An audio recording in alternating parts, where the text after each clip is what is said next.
North Korea, the latest flashpoint that the White House has to worry about, with foreign policy becoming a huge issue in 2016. Is that good news for Hillary Clinton? Bad news for Donald Trump? Does it help or hurt them both? We'll analyze. Then the Hall of Fame announcements are just out.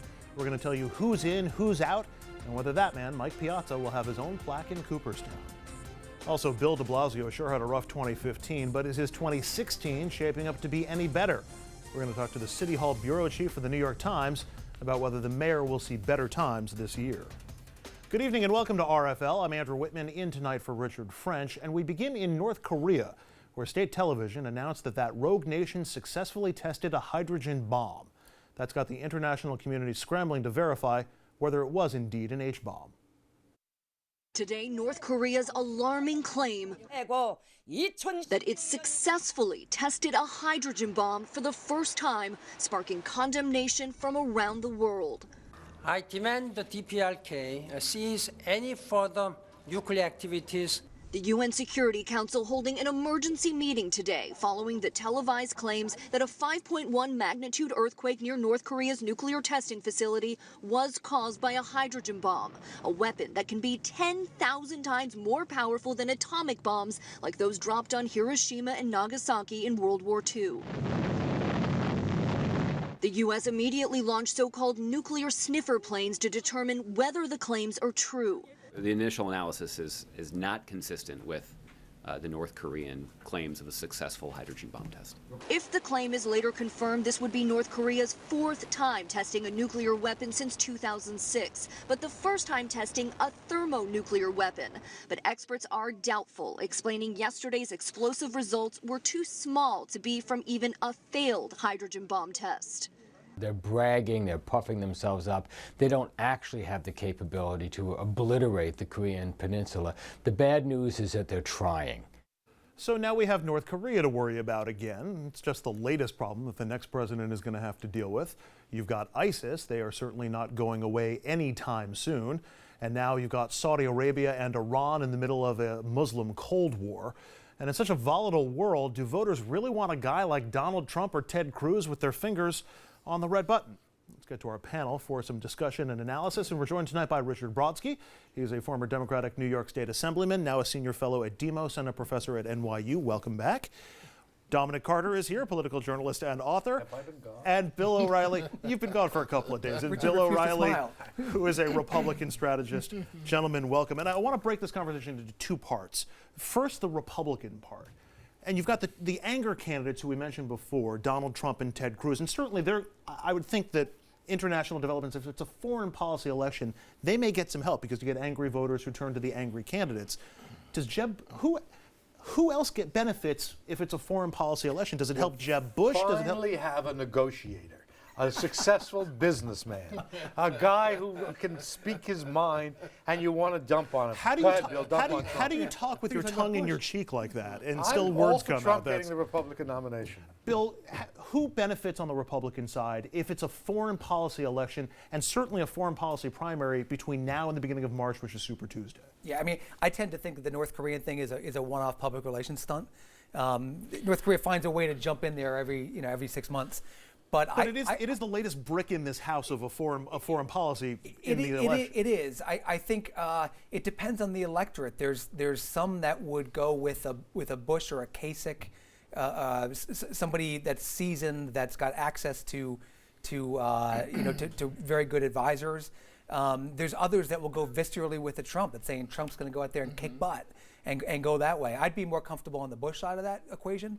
Are you, as a Republican, are you comfortable that none of the candidates have foreign policy experience? None.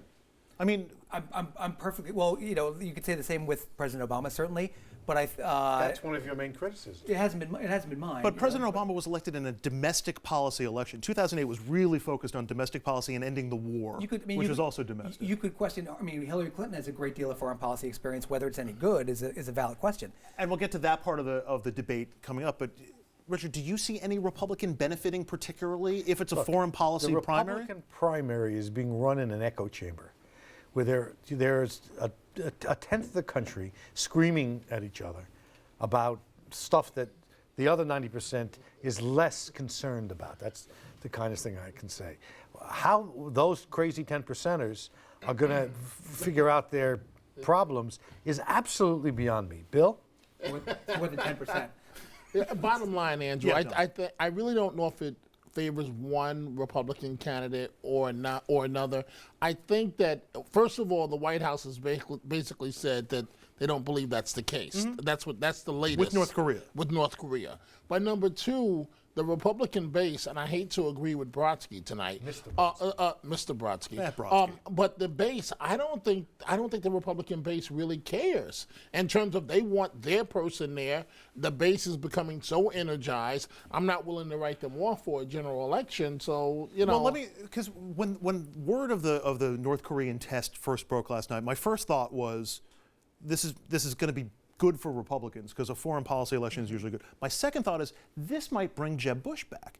If Republican voters are looking for somebody, Policy experience I think it's a reasonable thought. he doesn't, but his father does and his brother does. Granted, with different levels of success. But He's been around it. He's a name that people understand, and on the Republican side that they trust. Vote for me, my brother was president? No, but it's somebody that people are that they're familiar with. They've been around for a long time. I mean, Obama came out of the blue.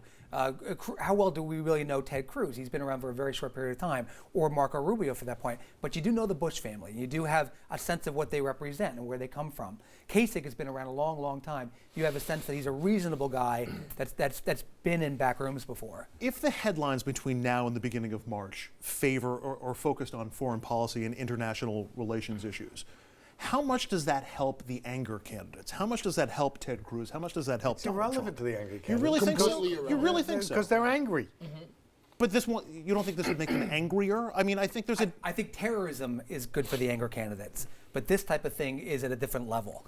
This is international relations. This is a much more complex situation. For terrorism, I think that helps Donald Trump. All right, so let me shift into the second part of this conversation, which is, as I mentioned before, none of the Republicans who are running for office have any experience with foreign policy on a professional level. Lindsey Graham was the only candidate who really did. Yeah, but I mean, Kasich was on the Armed Services Committee for years in the Senate. I mean, he's a guy steeped in foreign policy. 1946. No. Kasich's been around a long time. Hillary Clinton, who's the likely Democratic nominee, was the Secretary of State for 4 years, and she also has some family experience with foreign policy. Normally, if it's a foreign policy or a war and peace election, that tends to favor Republican candidates.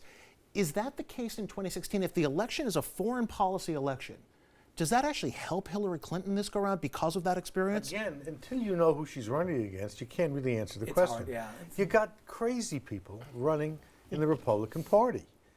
Not all of them. Some of them are not crazy. Even the ones I disagree. Rand Paul's not crazy. I don't agree with him, but he's not crazy. But you're talking Trump and Cruz and Ben Carson. You can't do comparatives with people who are so far off the spectrum. Well, no, but you know as well as I do that most years that there is a foreign policy focus or a war and peace focus in presidential elections, that favors Republicans. Yes? You'll give me that? I don't even know because Bill, will you give me that? I'm going to go shopping for an answer on this. No, I think so traditionally. Yes. But this is like this year is like unlike anything But this we've is ever not seen. a foreign policy election year. Bill Clinton beat George Bush in what was But it moved But to an that war, economic and that election. war It came was back to the over. economy. That war was over. And that's the economy stupid Right. here. I mean, Right. It's hard to put content behind these kinds of things when you're dealing with such outliers as the yeah. Republicans have. It's an interesting question. It's really something to think about. Well, it was until Mr. I don't want to talk about I'm it not so again. sure it was an interesting question. I'm not conceding that. How tethered is Hillary Clinton to whatever the Obama administration does on all of these topics? If North Korea continues to be an issue, if the split in the Muslim world continues to be On an issue, everything. On everything. Even though there's no escaping it. She's going to be tarred and feathered, or whatever term you want to use, to everything that comes out of it, for good or bad, out of the Obama administration. There's no way of distancing That's the herself. Republican try. I doubt that when it comes to the marginal swing voter, that's going to do her any good or any harm. The connection to the Obama White House? In the end, the people who are undecided are not going to be swayed by questions of whether they like Obama or don't like Obama. They're going to be looking at her, they're going to be looking at whoever the Republican is, and they're going to be making a choice based upon foreign policy, the economy, whatever it might be. But I don't think in the end the attack on Hillary is too close to Obama will have any impact other than stirring up the Republican red meat base. Bill, we've been saying for some time that at some point Hillary is going to have to go after the White House and is going to have to find separation with President Obama. Is this an area where she can? Can she turn around and be critical of Obama's handling of North Korea or Obama's handling of ISIS or of? I don't think she would do that. I think if she were to push for separation, it would be more towards Israel, perhaps, or make greater overtures towards Israel. Go back to kind of a traditional thing. I think on the foreign policy, though, both sides are going to do what they've been doing for the last 10 years, which is point back and forth at each other and say, you got us into Iraq, well, you should have stayed in Iraq, well, and it goes back and forth like that. I think it's a little bit of a push in that respect. But you could, Syria will be hung around Hillary Clinton's neck. Libya will be hung around her neck. I don't know whether it's actually going to move the electorate. I don't even know if people are going to be talking about Libya, considering all these other issues that keep popping up. You were shaking your head before what Bill was saying. No, it was a negative reaction. He was emphatic agreement. Yeah, I had that one agreement with me, and that's as far as it's going. No, I really don't think any of this is going to drive this election. This election, whether the experts want to admit it, is going to be all about personality. Probably Donald Trump's personality against probably Hillary Clinton's personality. And their track records and histories will play into it, but those two titans are going to go to war. Titans. You and think it's not he's a titan? Go ask Bill Clinton, the way he checked Bill Clinton with the That's what issue. makes you a titan? Whether you like him or not, you have casinos. to. Whether you like him or not, when somebody's this dominant in a field, wouldn't we refer to them as the clear? I mean, I know you guys don't like Trump, but I mean, he's a titan. But He's a media but back to I'm anti-Titan, but we're actually debating whether. no. But back to Dominic's earlier point. Is this going to be an issue-based election, or is it going to be a personality-based? Is this going to be an issue-based election, or is this going to be a personality-based election? I think it's going to be a personality-based election. I agree with Dominic on that. The reaction to the issues or the news that pops up? No? I'm certainly not the first to say it. This is a very, very weird electorate. I've never seen anything like this. It's a very strange mood in this country. I think Bill Clinton's past has more to do with the result of the election than North Korea. In the Definitely, end, by the far. swing voters will care about things. They'll care about schools. They'll care about the economy. They'll care about the environment. They'll care about foreign policy. And the notion that these two conversations that are going on now. You really think the American voter cares about foreign policy? Yes. Except to say we don't want to be. That we don't want to be involved anymore, and we don't care what's going on in the world. You want me to change my answer? Maybe. Okay. Right now, you've got two echo chamber conversations going on. One of the Republican Party. Just on the set. 3, 4, and 1 in the Democratic Party. In the end, the general election will be decided by people who aren't engaged in either one, and they care about things, including foreign policy. Yes. Which was the original premise of this conversation, which you... All right. Hey, you know what? Quick programming note. Tomorrow night, it's our sit-down with New York Police Department Commissioner Bill Bratton. Different challenge coins of every unit in the department. We met with the commissioner at his office, and he teed off on his critics. A new mayor coming in, 2014, Armageddon, the sky's going to fall, city's going to go to hell in a handbasket. Sorry, didn't happen, and it's not going to happen. We're not going back to the bad old days, so let's get over it and just stop trying to tear the city down. Bratton will also have a lot to say about his predecessor, who has accused him of cooking the books with the crime statistics. Former commissioner's comments were based on a source, as he related from within the department. If I were him, I would basically not be talking to that source any longer because quite obviously the source gave him bum information. Hey, who was that guy's voice in the back of the head that we saw?